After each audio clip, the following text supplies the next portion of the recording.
one and all as the commencement of our press conference, the police conference on the interception of firearms and ammunition. To begin a short program, let me call Sergeant Andrew to begin with a word of prayer.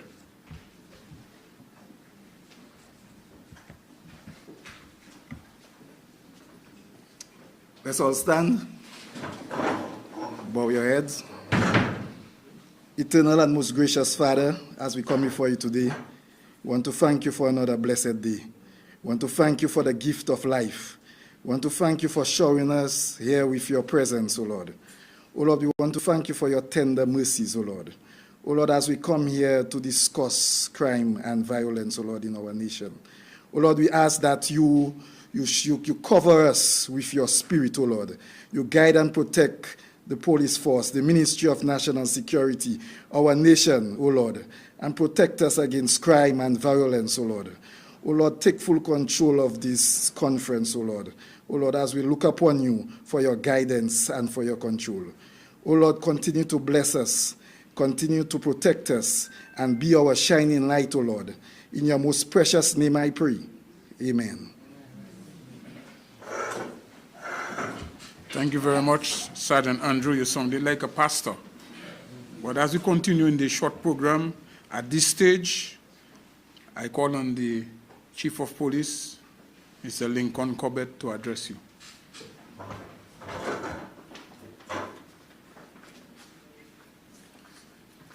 Good morning. Good afternoon. Sorry. The Honorable Minister for National Security and Legal Affairs, Mr. Reuben Blackmore, Deputy Chief of Police Acting, Mr. James, the head of the FIU, or in that case, Mr. George, instead of Mr. Farrell, other invited guests, gazetted officers, the media, who is present here in large numbers. Good morning and welcome.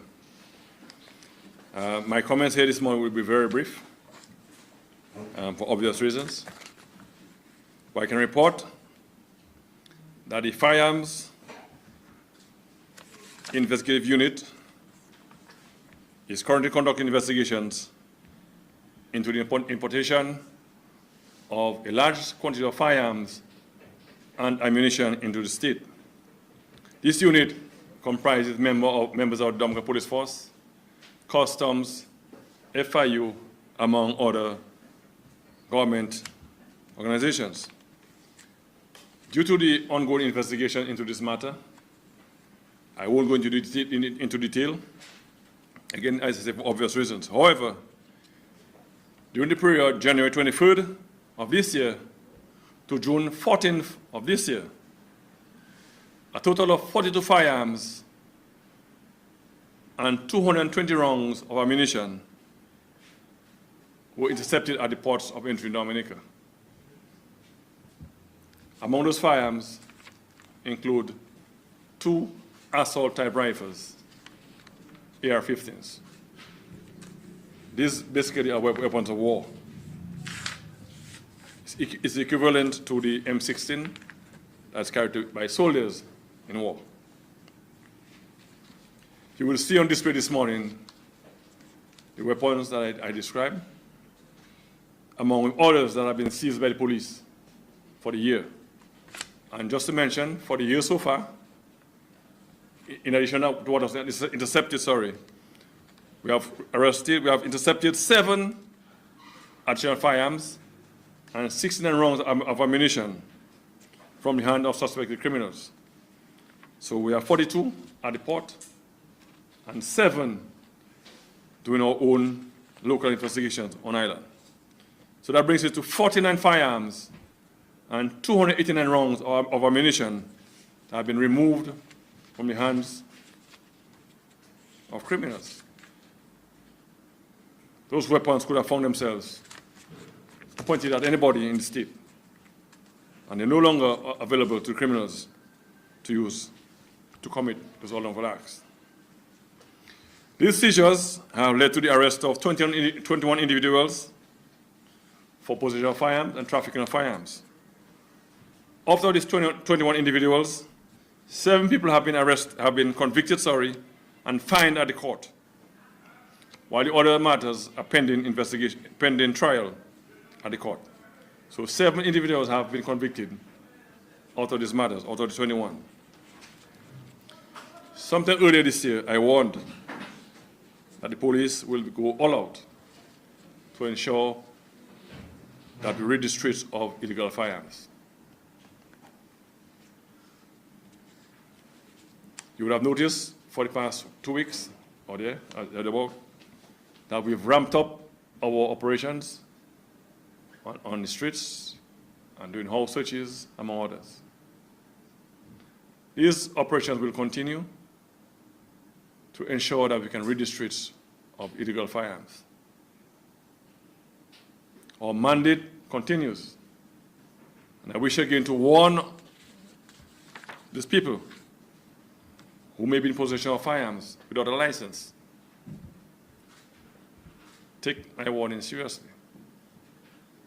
We ask you to surrender those firearms to the police, to a priest, or somebody that you have confidence in, that you hand it over to the police. Do not keep the firearms at your home, because we'll be coming, we'll be searching. And by now you should realize it could be anywhere we'll come for it. No exceptions. We'll be searching, breaking down doors if we have to ensure that we rid the streets of illegal firearms. So I call upon every citizen of Dominica to support the police in that regard. If you know of a firearm, someone who has a firearm, please report it to the police. You must have an officer that you can speak with in confidence to report it to the police. And the firearms I speak of, the 42 firearms, and the 7 firearms, 49 in all, it did not just come from thin air. It's because of the confidence in the police that have led to most of those firearms being removed from the hands of criminals.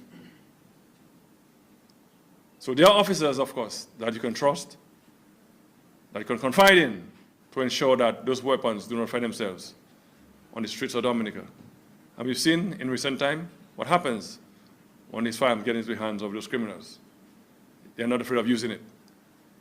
Please assist us, and if you are in possession of a firearm, as I said, surrender that firearm to the police so we can get it off the streets of Dominica. In closing, you can report these firearms to Crime Stoppers at 1-800-TIPS or 1-800-8477. And as I indicated before, to any trusted individual or police that they have confidence in. We understand it's not a case of theft or battery. When you speak of firearms, people are very reprehensive.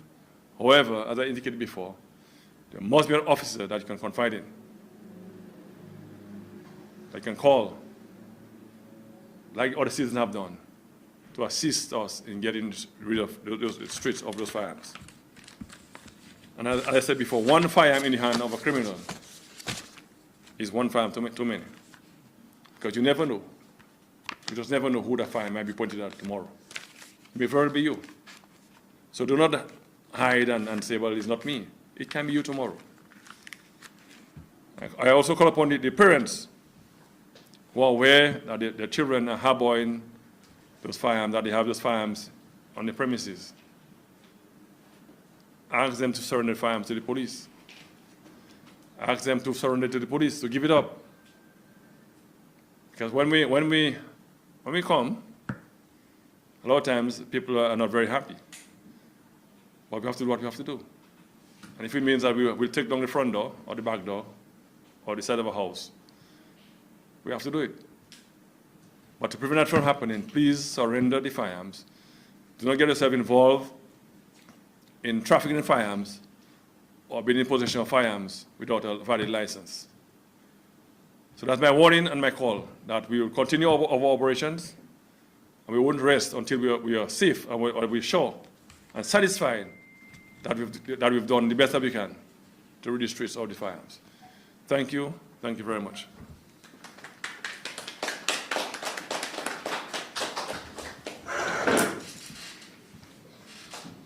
Well, you have been warned and encouraged by the Chief of Police that you should report illegal firearms that may be in our community or among us. So if you see something, say something.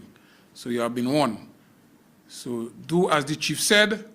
Illegal firearm is not bread, is not cake. It is illegal and is intended for nefarious use by suspected criminals or persons. So if you see something about firearms, say something. Let us get the illegal firearms out of the streets and in Dominica, out of Dominica in general, hands of criminals and suspected persons. Before we continue, let me call on the Honorable Minister of National Security to address us, please.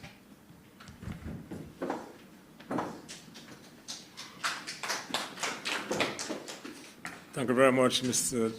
Chairman.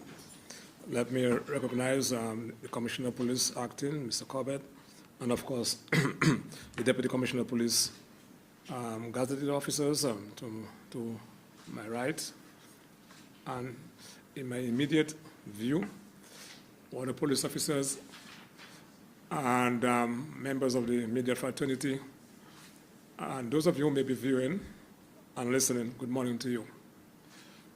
I want to begin firstly, Chief, by commending the brave men and women of the Commonwealth of Dominica Police Force and the Dominica Customs and Excise Department.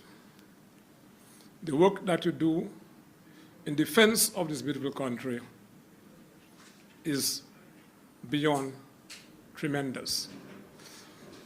And therefore, no salary is enough to pay you for that work that you're doing. And I want you to know that the minister, the prime minister, the cabinet of ministers of this country, government, and the people of Dominica in the main understand the difficult task that you have before you and appreciate the work that you do on behalf of us, the people of this country. Let us put our hands together for the men and women of the police force and the customs and excise department. You're the one on the front line, and you're the one doing the work on behalf of the state. I want to take this opportunity to just to remind us that, notwithstanding what you heard from the Commissioner of Police this morning, certainly we have a challenge with illegal firearms. And certainly there's a syndicate, and the origin of which we are committed to dismantle. Working in concert with regional and international law enforcement agencies, we shall continue to do that. And the interception that you have seen in the recent past, where 42 firearms have been actually intercepted at our ports of entry, demonstrate that the processes and systems that we have put in place are working. The coordination that we have been able to do with our regional and international law enforcement agencies is working. The cooperation that we have been able to forge with our regional and international law enforcement agencies is working. The intelligence that we have been able to cultivate is also very effective. And therefore, what we have done in order to ensure that we have the infrastructure in place to intercept illegal firearms coming into the country and components of firearms coming into the country, we were able to invest $2.7 million in order to actually procure scanners, which are now installed at all of our ports of entry, including the one at Longhouse in Portsmouth, to ensure that we have the infrastructure and the personnel so to do. We have been working in concert with our regional and international players to provide training to our law enforcement officers in tracing of illegal firearms. We have put an infrastructure in place. You heard the Commissioner of Police made reference to that mechanism, namely comprising officers with the talent from the Financial Intelligence Unit and the Custom and Excise Duty and the Commonwealth of Dominica Police Force, which is activated once illegal firearms or component parts are intercepted at our ports of entry. Because we have to dismantle the trafficking syndicate. And therefore, we have to not only get the firearms and the component parts, but we have to be able to trace the origin. So far, we have had some element of success working with our international players to actually ensure that one of the major players from the point of origin have been convicted at a court externally. And that, for us, is significant because we are committed in the dismantling of that syndicate. Certainly, there's evidence of some element of trafficking in illegal firearms taking place. But these firearms, if one or two were to stay in Dominica, or even if they were to go externally, each of these firearms could have been used for a number of murders. And we are happy that we have been able, working with the customs, working with our regional and international players to intercept those firearms, and we'll continue to do that. So, just going back to the investment we have made, where we provided $2.7 million, which demonstrates and manifests clearly that the system is working. Where did we get that money from? And I want to take this opportunity, ladies and gentlemen, to commend the men and women of the Financial Intelligence Unit who have been doing a very good job on behalf of the state and the region. And every meeting that I go to, they are being commended for the tremendous work that they're doing. Today, I want the senior investigating officer who is representing Mr. Farrell to take a bow for the tremendous work you have been doing. Thank you, sir, for your service to this country. As a consequence, we're able to get $2.7 million from the Asset Forfeiture Fund and to procure those scanners, which are being effective right now in detecting those illegal firearms. These monies were actually forfeited by the court and transmitted into this account, and that money has been used to fight the crooks and criminals and those who, I don't care. I will stand for this country and fight against crime, whether I was a police officer, as the Minister for National Security, and when I demit office as Minister of National Security. The country belongs to us, and I will always stand in defense of this country. I will always stand with our law enforcement. I don't really care who say anything about me as to my stand. This country belongs to all of us, and you have to get to a point where you have people who are brave enough to stand for this country and say that this illegal firearms culture should not stand in our country, and we have to deal with it and dismantle every infrastructure that is involved in that. I really don't care. What I'm concerned about is this country is a peaceful country. The other elements of crime in this country are the lowest we have seen in the history of this country. We have a responsibility. It's not about politics. It's not about our religious persuasion.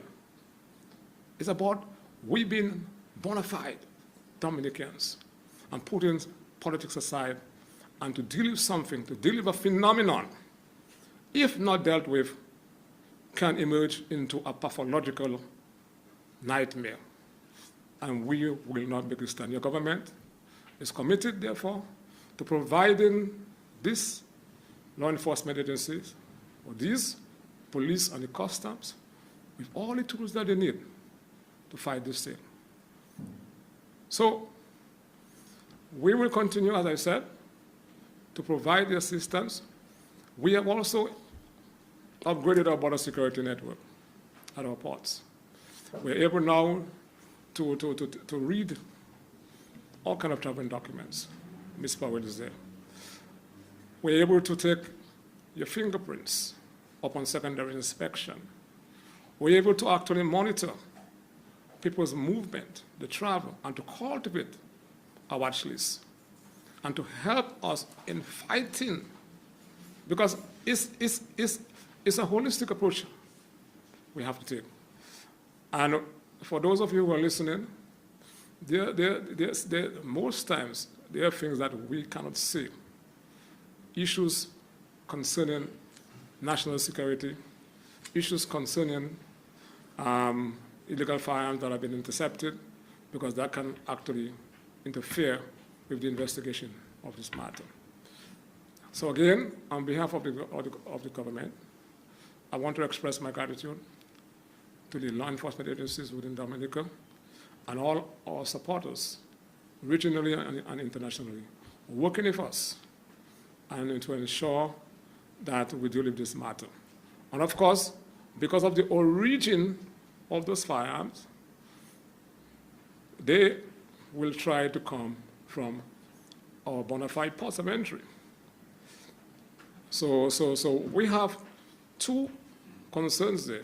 Those that are coming by the back door and those that are coming from our bona fide ports of entry.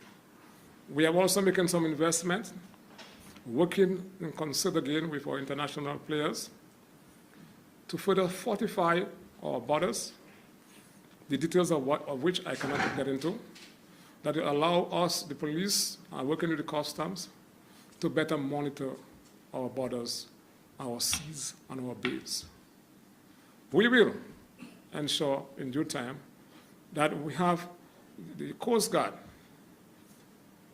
located in several localities within the country so that they can give adequate, because it's very difficult. We have a number of natural beaches around the country, surrounded by sea. But Commissioner, I want to commend you for your work so far, the police, the Deputy Commissioner of Police. I'm seeing additional patrols on the street. I'm feeling a little happier.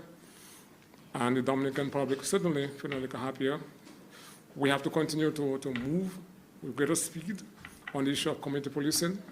I see Mr. Andrews there, because the people in Castle Comfort, Girardel, the Wallhouses, Kenfield East, and Santa Roma, and Emsall need some police presence also, and need to be organized into forming what they call neighbor watch groups, and to continue to that national effort of getting officers in the districts, in the stations, to patrol the streets, and with the additional 59 police officers, and to also pay attention to the gardens, and to have police presence there as a staple item on our beaches and at our hospitals.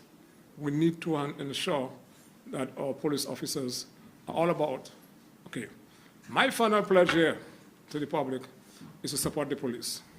You heard the Commissioner of Police made reference to they're up in the game to go after the illegal firearms and to rid the streets of illegal firearms. Commissioner of Police and Deputy Commissioner of Police, do what you have to do. Do what you have to do to get those guns. Do what you have to do to get those guns. Operate within the ambit of the law. Use reasonable force. And reasonable force, therefore, can be measured based on the circumstances. When the police come looking for firearms, a firearm can kill a person. They have to come so equipped. It is therefore for you to surrender the guns. And those nuisances who are obstructing the police, behave yourself. Behave yourself.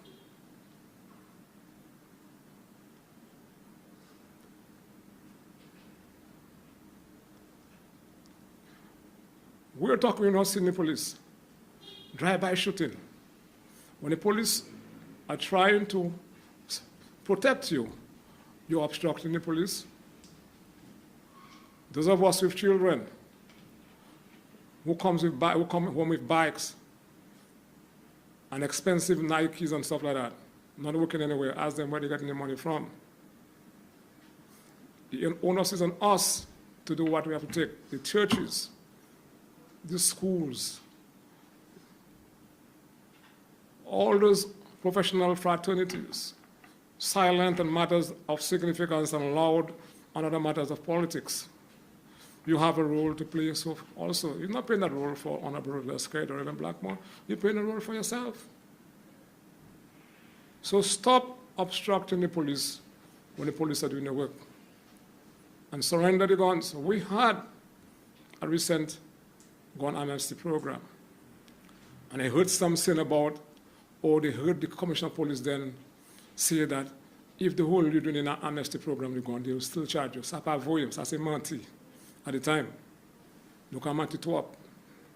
The program was meant to allow us with illegal firearms to bring them into the police without fear of being prosecuted. You made the rational decision to keep your firearms. So you must feel the full brunt of the law when you're caught with illegal firearms. I'm calling everyone, including the courts, to take a serious view of this matter emerging. And as I close, we would like to talk about the laws. Ladies and gentlemen, the laws concerning illegal firearms in this country are very stringent.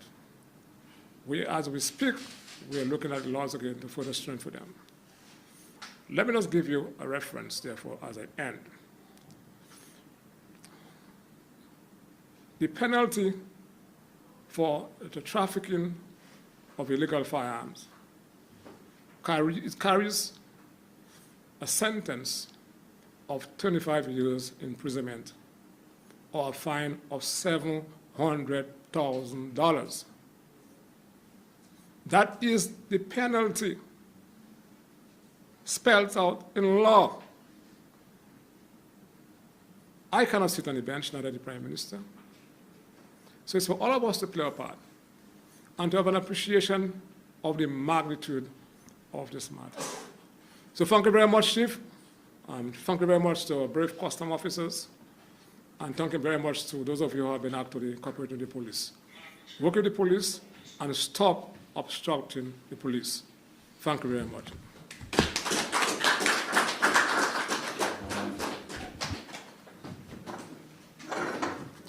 Thank you, sir, for your encouragement and your word of advice. But let me implore the public, if you see something, say something about illegal firearms. You see something, say something. Don't hold it to your own. It is for a betterment that we rid the streets out of illegal firearms. Before we call on the next step of this program is the show of the firearms, the illegal firearms that we have intercepted. So far, the media can now have a look and take a peek of it. They are there on display. And be well. After the question and answers, you will. And question after. Okay, very well. So after the look, you can have the question.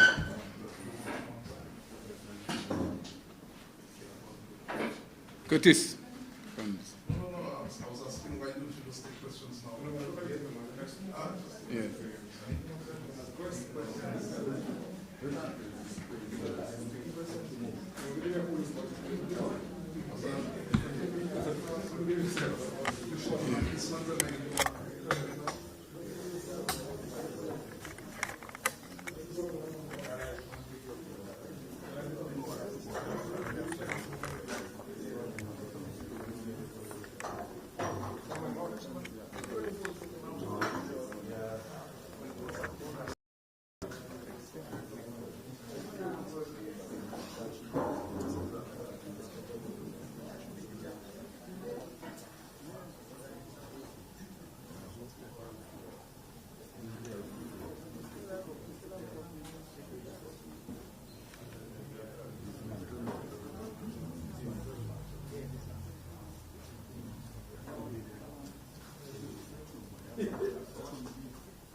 Now that everyone is satisfied, the pics and etc. were taken, we now move on to the segment of questions.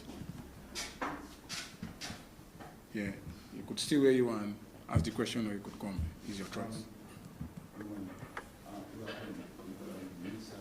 How effective has community policing been? Because I know the police force has started this initiative of years ago, and has been working with the public in getting assistance in curbing crime in Dominica. And second, is there need for another amnesty of this volume of crimes captured by the police?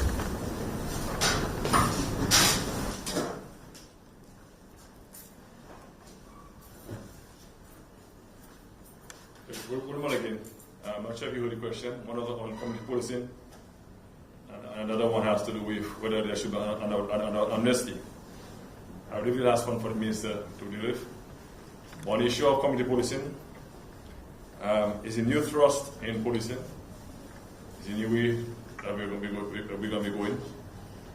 And we're seeing it bear some fruits, albeit as the minister indicated earlier, we need to have a greater thrust and ensure that we can have it cemented right through the island. But yes, it is bear some fruits, and you'll be seeing officers a little more in the community. For example, last week, Wednesday was it? We were at Wesley, meeting the farmers groups. We know we have a particular issue in Wesley of quote-unquote predatory larceny, that is the theft of the farmers' produce. And we had a very successful meeting with them, all in the effort of ensuring that we can curb crime, reduce crime. So we can do much more, but we're seeing, honestly, a great impact on the community. And you're from Granby, Mr. Jacob. We have a very well-established one in Granby, and it's working very, very well. But on the question of amnesty, as I said, I will leave it I'll leave it for the minister. But while I'm here, what are you about doing our business, executing our searches and our raids? I just need to send a strong, very strong warning out there, because this is not a joke. Some people believe that they can say what they want and do what they want. But a strong warning that if you raise a firearm at the police during one of those searches, during one of our raids, if you make a mistake and raise a deadly weapon after the police, I'll pause. If you make a mistake and you raise a weapon against one of our officers, you can make a mistake a second time. I may not say it straight off, but read between the lines. You won't make a mistake a second time. You will suffer dire consequences if that happens. I'll tell this to say because we understand what it is. Going for weapons, firearms, is not an easy task. And you heard the minister said that we must come a certain way. But if you raise a weapon after police, that's all I'm saying. You're still there. Just want to ask that question. Since you are there, we know a lot of emphasis has been placed on the FIU and the customs and so on. In terms of the drug squad and the task force workers, they too are playing a pivotal role in terms of the sentiments being expressed. Are you in due time going to further reward them, because they too would be part of the entire exercise? Can you speak on that, please, sir? I'm not sure what you mean about further reward. But what you may not know, Mr. John Baptist, is that the task force drug squad have been merged as one unit, as the anti-crime task force. And without spelling out exactly what the rewards are, as I speak to you, they have been taken care of handsomely. That's why they work day in, day out without any complaint. None whatsoever. So they have been taken care of properly. Again, I won't take it over from the minister. On the insistence of the minister, certain things have been done whereby the task force, the Coast Guard, you not mentioned this morning, the Coast Guard, the SSU, it's one unit, it's one team, one police force. Those officers working in those units have been taken care of properly. That's why we have no complaints, no secret reports, nobody dodging duties when they're called out. And as I say, it's not easy work, it's hard work. So rest assured, Mr. John Baptist, that they're okay. They're right. They're okay. But the question of the amnesty, I said I'll leave it for the minister to answer. Thank you. To speak after the big man. Just to say further, yes, on the issue as to whether we're going to have one amnesty program, my take on this whole thing is that it demonstrates the government goodwill, that we are serious about ridding the street of illegal firearms. We had the first one in 2007, and not many people actually returned their illegal firearms. People made a rational decision to keep their firearms. What we did was to repeal the then Firearms Act and came with a new Firearms Act with much more stringent penalties. The intention of Parliament, therefore, was spelled out that anyone thereafter found with illegal firearms should be dealt with very seriously by the court. We had a second one again. It happened at the time before I moved across the public works. I was a minister then. We had a recent one, and a few people brought in illegal firearms. But what is good is that it demonstrates that the government wants to give you a second chance.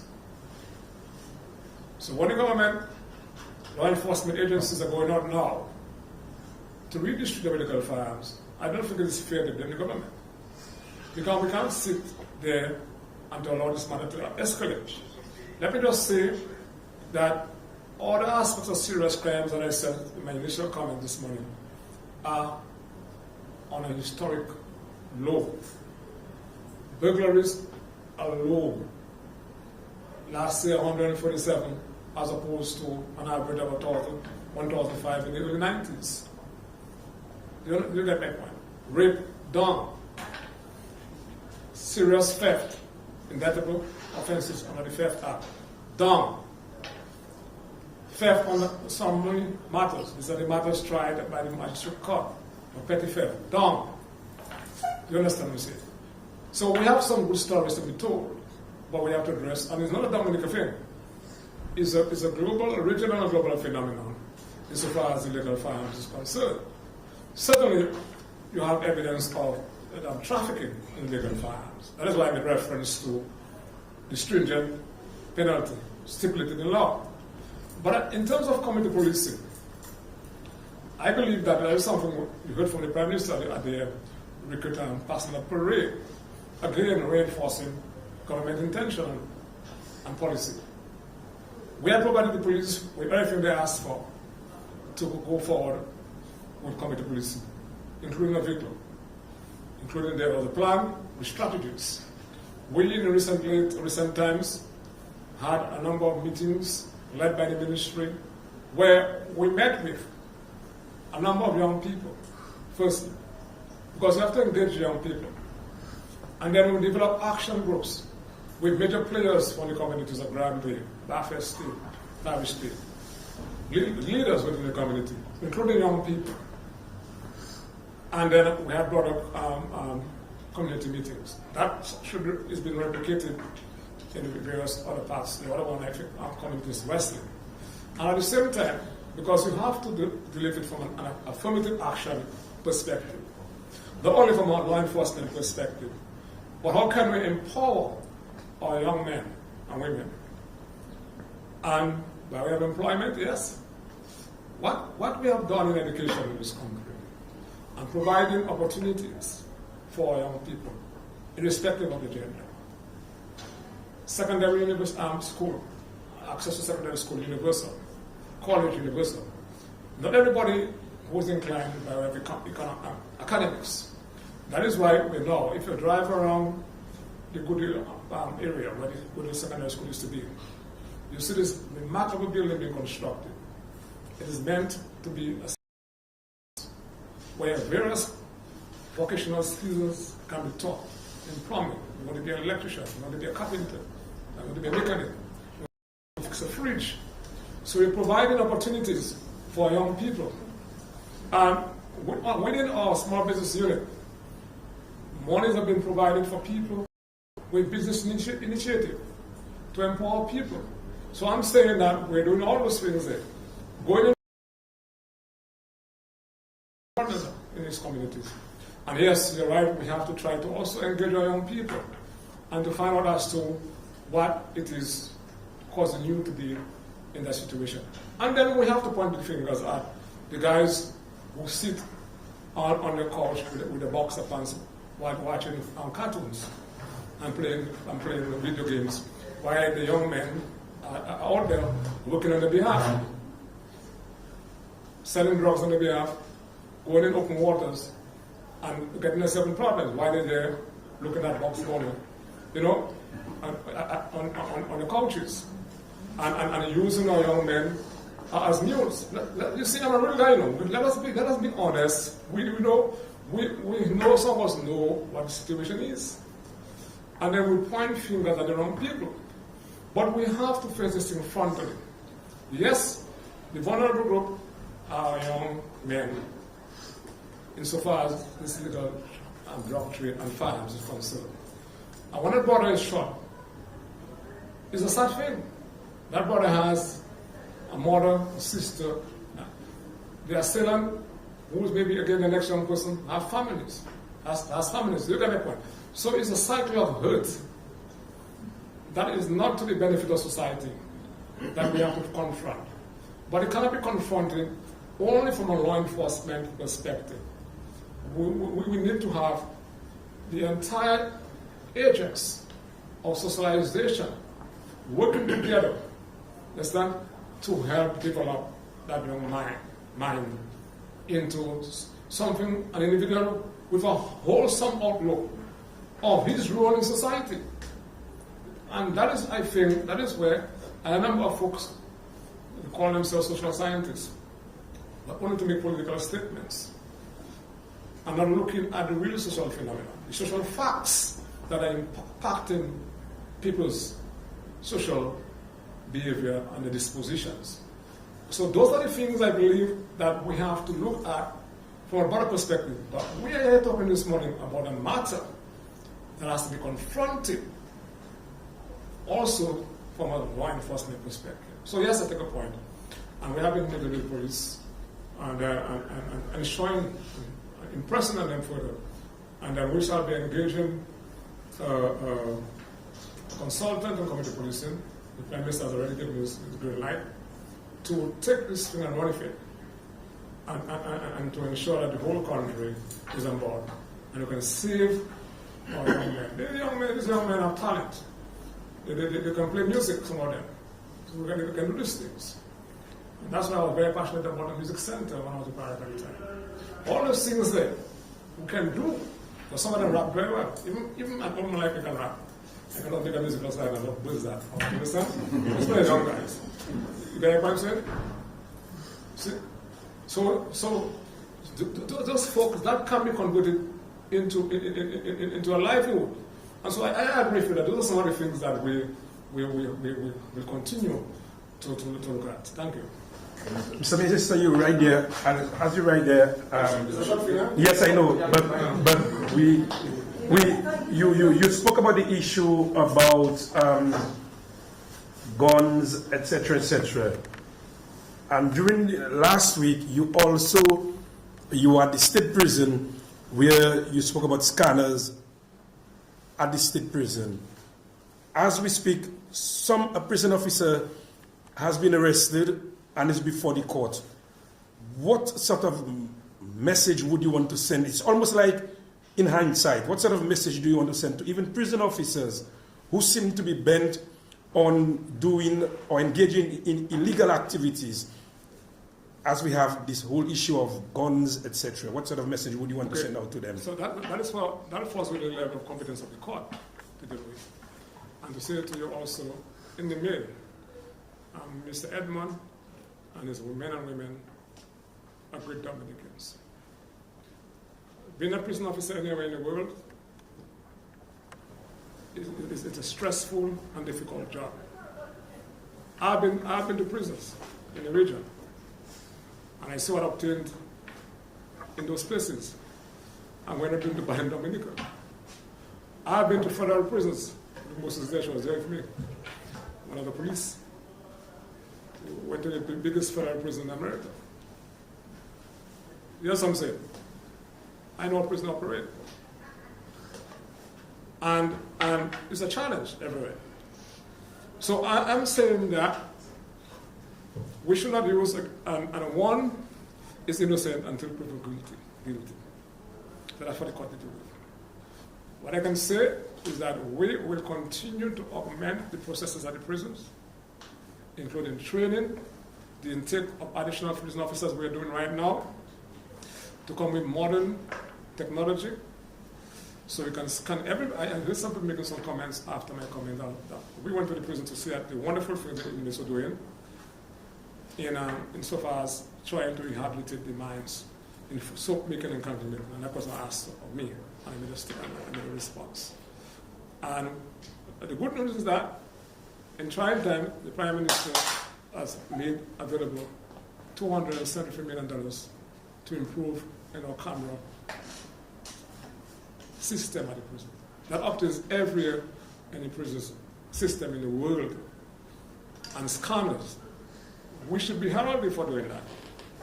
Instead of saying, okay, if the prison is safe, that's why you put in this thing. We are putting this thing to further enhance.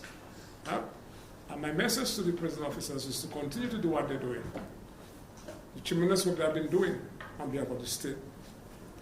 And you have bad actors everywhere. The question is, how do we get to a point of identifying the bad actors? If they are, I'm not sure that he is. As I said, one is innocent until proven guilty. You get what I'm saying? And therefore, we have to put systems in place to ensure that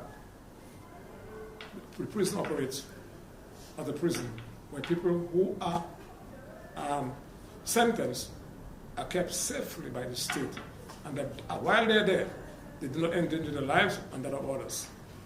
And that the officers who are there are officers of high caliber. So we're going to have the system in place, in the recruiting system, as we have done for the police. This morning there's a program which the chief of police spoke on my behalf, concerning port officers and other officers, but we're going to ensure from a national security standpoint that officers who are in charge with those kind of functions are polygraphed. You see? So that is what we can do. Those are the things we can do, and we shall be doing more of those things going forward. All right? That's all. Do you have another question before I leave? But that's short thing. By the way, you come in, others come in just now. Take it all about it. Okay, one ahead. I walked in a bit late, not too sure if you mentioned that while I was out. But given the firearms displayed right now, I know investigations are as well ongoing. Do you believe that any of these firearms are connected to any recent crimes? Well, I'm not going to answer that question. And I think you should go to the question. And that's why I say that the investigations are ongoing, and we're not going to make reference to that.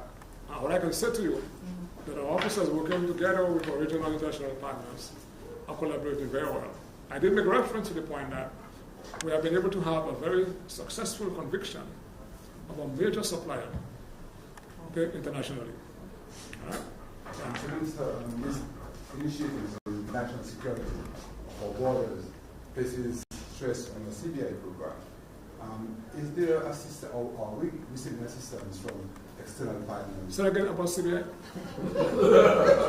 I said these initiatives at ensuring the security of borders places stress on our CBI program. I'm trying to understand the question. I'm trying to understand. There's a cost. There's a cost. There's a cost for it. Are we receiving assistance from external partners, or is it borne by our program? What I can say to you, that we have a very competent CBI unit. What I can say to you, and that's been referenced to the fact that we just upgraded our security, our border security at our borders, right? That allow us to read all kind of documents, travel documents, the power is that you can tell you, right? And to help us to keep better records, etc. So we are managing all our programs insofar as our nationals are concerned in a transparent manner. And as I heard from the Prime Minister, there's room for improvement. And we have been working with our international and regional players to ensure that we further perfect the processes involved. And, yeah. Okay. That being so, no more questions. Thank you very much, folks. God bless you guys. And we'll continue to update the press as time progresses. Good job, our police officers and our custom officers. Put on together.